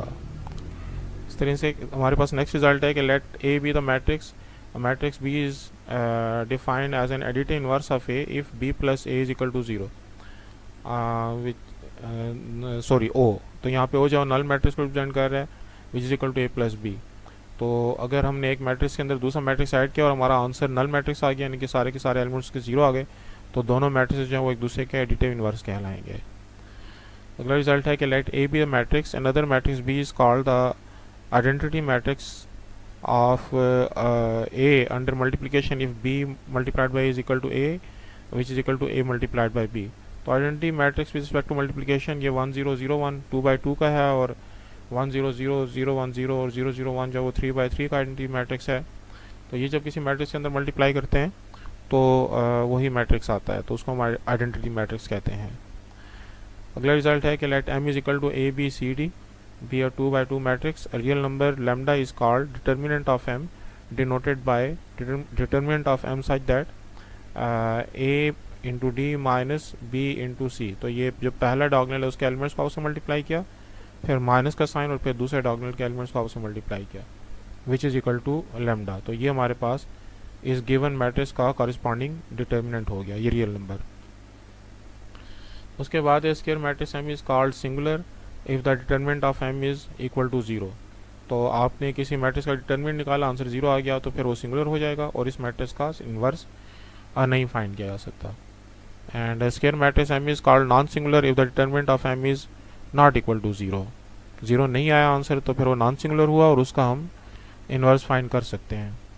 अगला रिजल्ट है कि for matrix M is equal to A B C D, adjoint of M is defined by, ये जो हमारे पास पहला डायगोनल है ए डी, इनके एलिमेंट्स को आपस में इंटरचेंज कर देंगे, डी ए की जगह ए डी की जगह, और जो दूसरा डायगोनल है उसके एलिमेंट्स के साइन को चेंज कर देंगे, बी माइनस बी हो गया और सी माइनस सी हो गया। उसके आगे है कि let M is a square matrix A B C D, then M inverse is equal to 1 upon A determinant into adjoint of A. ये सारे रिजल्ट हमने पढ़े हुए हैं, उन्हीं की रिवीजन हो रही है। और ये A D minus B C हमें पता है डिटर्मिनेंट की वैल्यू है, और ये जो उसके आगे ब्रैकेट में लिखा हुआ है ये एडजॉइंट की वैल्यू है। इसके बाद है the following laws of the addition hold, M plus N is equal to N plus M, commutative law of respect to addition, M plus N plus T is equal to M plus N plus T. Bracket जब ये जो brackets की position है वो change हो जाए और तीन तीन एलिमेंट्स हो तो associative law with respect to addition, और ये भी हमने सारे पीछे डिस्कस किए हुए हैं। और यहाँ पे जो मल्टीप्लिकेशन में है तो m into N is not equal to n into M in general. Commutative law जो है वो मैट्रिसेस में होल्ड नहीं करता, रियल नंबर्स में होल्ड करता है, मैट्रिसेस में आमतौर पर a by B, A multiplied by B का answer b multiplied by A के बराबर नहीं होता। अलबत्ता associative law respect to multiplication hold करता है, यानी कि हम तीन मैट्रिसेस ले लें और उनको मल्टीप्लाई करें और ब्रैकेट्स की पोजीशन अगर चेंज करें तो एसोसिएटिव लॉ होल्ड करता है। उसके बाद डिस्ट्रीब्यूटिव प्रॉपर्टी ऑफ मल्टीप्लिकेशन और एडिशन, और मल्टीप्लिकेशन और subtraction for left distributive law और राइट डिस्ट्रीब्यूटिव लॉ दोनों होल्ड करते हैं, ये भी हमने पीछे डिस्कस किया हुआ है। उसके बाद दो अहम लॉज हैं, एक है A B whole transpose equal to B transpose into A transpose, और दूसरा है A B whole inverse equal to B inverse into A inverse. तो ये दोनों चूँकि एक ही तरह के लगते हैं इसलिए इनको आसानी से याद किया जा सकता है, और ये भी अक्सर ऑब्जेक्टिव में पूछे जाते हैं, इसलिए हमें ये याद करने हैं। उसके आगे है A into A inverse equal to identity matrix, किसी भी मैट्रिक्स को उसके इनवर्स के साथ मल्टीप्लाई करेंगे तो आइडेंटिटी मैट्रिक्स आएगा। ऑर्डर से फ़र्क नहीं पड़ता है कि हम ए इनवर्स पहले लिखते हैं या ए पहले लिखते हैं। इसके बाद है the solution of the linear system of equation A X plus B Y is equal to M और C X plus D Y is equal to N by expressing in the matrix form. सबसे पहले हम उसके coefficient matrix लिखेंगे ए B C D, फिर जो unknowns हैं x Y उसका मैट्रिक्स लिखेंगे, और फिर जो राइट साइड पर है कांस्टेंट्स का मैट्रिक्स एम एन लिखेंगे। और एक्स वाई की वैल्यू जो है वो इस matrix A B C D का इन्वर्स हो गई, जो कि एम इंटू एन के साथ मल्टीप्लाई होगा। तो ये जो है मैट्रिक्स इन्वर्जन मेथड कहलाता है। और उसके बाद जो है हमारे पास सबसे आखिर में जो हमने टॉपिक पढ़ा था कि क्रैमर्स रूल है, क्रैमर्स रूल में हम जो हमारे पास ए डिटरमिनेंट की वैल्यू बनती है ए बी सी डी, उसमें इसको जो पहला एलिमेंट है, पहली रो जो है ए सी, उसको तो जो हमारे पास ए डिटरमिनेंट की वैल्यू है ए बी सी डी, जब इसमें फर्स्ट कॉलम को एम एन से रिप्लेस कर दिया जाए तो हमारे पास ए एक्स बन जाता है, और अगर हम सेकंड जो कॉलम है जो कि बी डी है उसको एम एन के साथ रिप्लेस कर दें तो ये हमारे पास ए वाई का मैट्रिक्स बन जाता है, और इनके डिटरमिनेंट्स को जब हम ए डिटरमिनेंट पर डिवाइड करते हैं तो एक्स वाई हमारे पास आ जाता है। तो ये हमारे पास सारे इस जो चैप्टर में हमने जो टॉपिक्स कवर किए थे उनकी समरी है, और इनको अच्छे तरीके से याद करने से हम ऑब्जेक्टिव्स को अच्छे तरीके से कर सकते हैं।